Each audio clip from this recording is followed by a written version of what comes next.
Welcome guys to our channel, and just because today you've realized that I've done few videos because I went to see the optics guy. And of course we're assessing the situation. If it persists, we may need glasses, but I hope we will not go there. I want us to look at a story that has been in the newspaper for some time. I have been trying to follow up on this, and I want us to go directly to Kisii. If you look at the corridors of power, there is a story that is there of a Nyanza MP who is seeking the governor's seat, but is really going through troubles from an incumbent. That is what was captured in the corridors of power. Now, if you look at that story and you look at the Nyanza counties, that is Kisumu, Homa Bay, Siaya, Kisii, Migori, Nyamira, I think the only Nyanza county that has an MP that is not really very comfortable is Kisii. If you look at Homa Bay and Kisumu, Homa Bay have Gladys Wanga, and we saw Gladys Wanga really getting some support. So if we narrow down to that corridors of power, and the MP who is going through trouble is Simba Arati. Simba Arati is the current Dagoretti North MP in Nairobi, but then he changed and went to seek the governor's seat in Kisii. So according to that story, what is being captured is that the incumbent, the current governor of Kisii is Ongwae, the incumbent is supporting his biggest critic or his biggest opponent in 2017, and that is Chris Obure. The governor's seat in Kisii have attracted Simba Arati, Chris Obure, who wants to seek it through Jubilee. Professor Ongwae is seeking the ODM ticket, Simba Arati. We also had Janet Ongera, but Janet, as of this evening, I think she bolted out of that race and she's going to defend her women rep position through the Azimio la Umoja. And of course, if you look at the 2017, ODM party scooped the three posts, the governor, the senator, and the women rep, but it did not perform well in matters of the National Assembly, in the MP. And of course, when Simba Arati was going there, I think Raila Odinga was more optimistic that he's going to inject a fresh energy so that the young people can embrace, the young aspirants can embrace ODM party, and maybe in the end, ODM party can scoop a considerable number of MP seats there. So also I was forgetting, Ongwae's deputy, Josh Mangi, also ditched the UDA because he was formerly in UDA, and also joined ODM and is also seeking that seat. And it seems that Josh Maangi and Simba Arati are in the same camp, and Simba Arati have picked, I think, a running mate who is a member of parliament from there. So I understand that in Kisii, there is what is called clan democracy, and that is why ODM swept majority of the posts in 2017, because there was a bit of that negotiated democracy. So in this video, I wanted to ask myself, I wanted us to look at this. Why do you think that Ongwae is frustrating Simba Arati? Because Simba Arati is joining Kisii politics from Nairobi politics, where he has served as MP from 2013 to 2022. So I want to understand that Simba Arati is one of the strong soldiers of Raila Odinga. And that tells why actually Simba Arati has been missing in the recent Azimio la Umoja campaigns. I think personally I was saying that Hassan Joho needed to put a call to him so that he can join the Sky team involving Babu, Joho, Ledama, Kanini Kega, Sabina Chege, and Junet. But I haven't seen it there.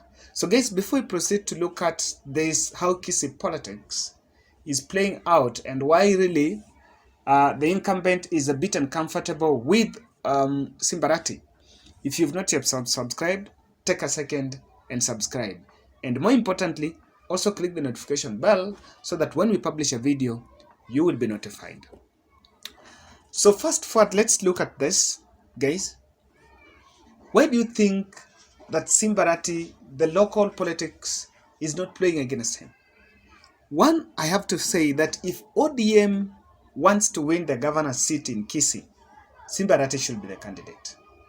I think he's one of the MPs that can marshal the other members of parliament in Kisii, and ODM will not just scoop the executive county seat, but also stands a good chance to make sure that they get the other members of parliament. So that's why I think Raila should put up a call to Ongwae and make sure that Simba Arati is given a breathing space.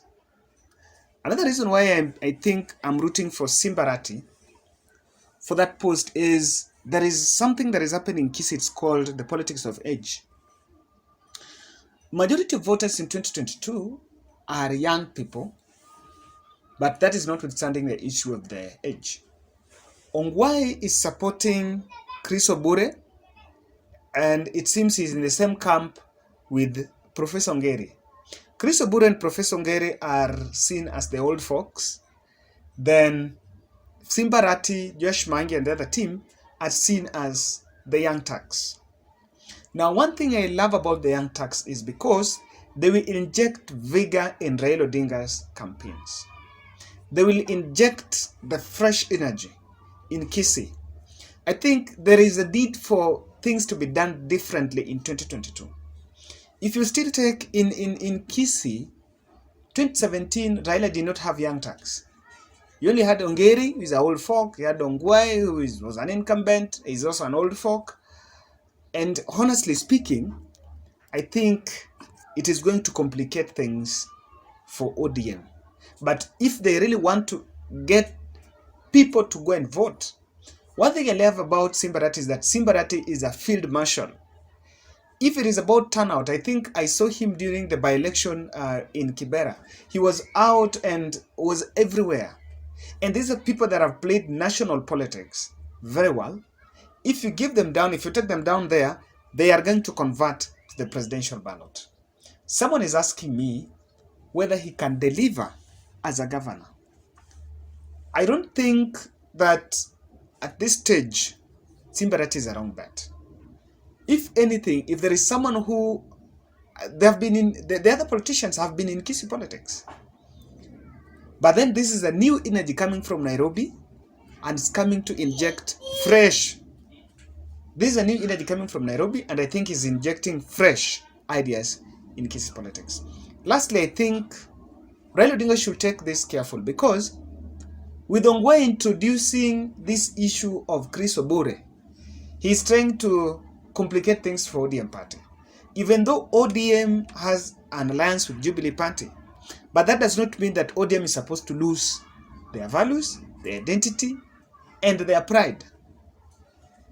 With Ongwae fronting Kisii Obure, what only means is that he doesn't mean well for the ODM party.